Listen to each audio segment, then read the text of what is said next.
Hello, আসসালামু আলাইকুম guys, কেমন আছেন? আশা করি সকলে অনেক ভালো আছেন। আমি আল্লাহর রহমতে অনেক ভালো আছি। তো যাই হোক, আজকে সারাদিন কোনো ভিডিও টিউটোরিয়াল আপলোড করতে পারিনি, কারণ হচ্ছে আমি একটু অসুস্থ ছিলাম। এখন মোটামুটি সুস্থ লাগতেছে, আমার ভয়েস শুনেই বুঝতে পারতেছেন আমি অনেক সুস্থ হয়ে গেছি। তো আমি আজকে একটা সালাদ বানাবো, এটা সম্পূর্ণই আমি নিজে পছন্দ করি। এটা আমার ভাষায় দেশীয় সালাদ। যাই হোক, এটা বানানোর জন্য কি কি লাগবে আমি সেটা বলে দিই।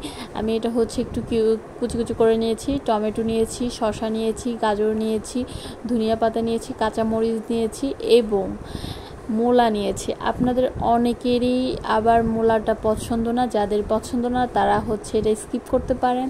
আমার এটা পছন্দ, এই জন্য আমি এটা নিয়েছি। আর একটা কথা বলি অবশ্যই, সেটা হচ্ছে যে এটা যার যার ব্যক্তিগত ব্যাপার। আর এই ভিডিওটা হচ্ছে যে আমি শীতের সময় করেছিলাম, কিন্তু শীত তো পার হয়ে গেছে অনেক আগেই, কিছুই করার নাই। কারণ হচ্ছে যে আমার ফোনে এখন আমি এগুলো আপলোড করতেছি, আমার ফোন একদম স্টোরেজ ভরে গেছে।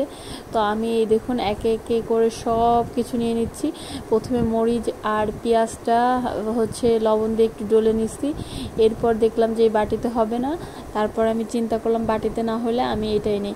আর হ্যাঁ, এর সাথে হচ্ছে যে আপনারা চাইলে বিট লবণ ইউজ করতে পারেন। আমি বিট লবণ ইউজ করি না, কারণ হচ্ছে হার্টের যাদের সমস্যা আছে তাদের একটু প্রবলেম হতে পারে, এই জন্য আমি খালি লবণই ইউজ করছি। আর হচ্ছে এই যে আমাদের একদম নিজেদের ভাঙানো সরিষার তেল ইউজ করছি।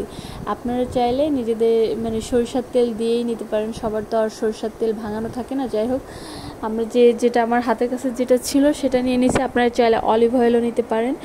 তো ওই যে আমি ভালো করে একটু কচলে মাখিয়ে নেব। অনেকের এটা অপছন্দ, আমার এটা আসলে পছন্দ ভাই, তাই আমি এরকমই করছি।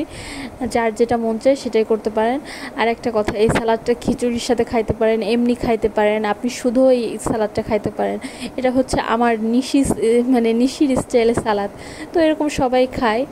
আমি এমনি শুধু ঠান্ডা ভাতের সাথেও অনেক সময় এরকম সালাদ করে খেয়ে নিই আচার দিয়ে। তো আমার সালাদটা কেমন হয়েছে অবশ্যই কমেন্ট করে জানাবেন।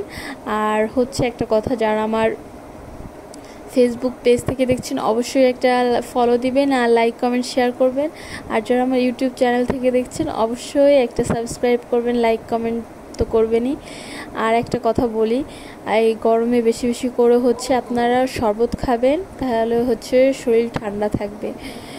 এই তো হচ্ছে আমার পুরো সালাদটা কেমন হয়েছে অবশ্যই জানাবেন, আশা করি আপনাদের অনেক পছন্দ হবে।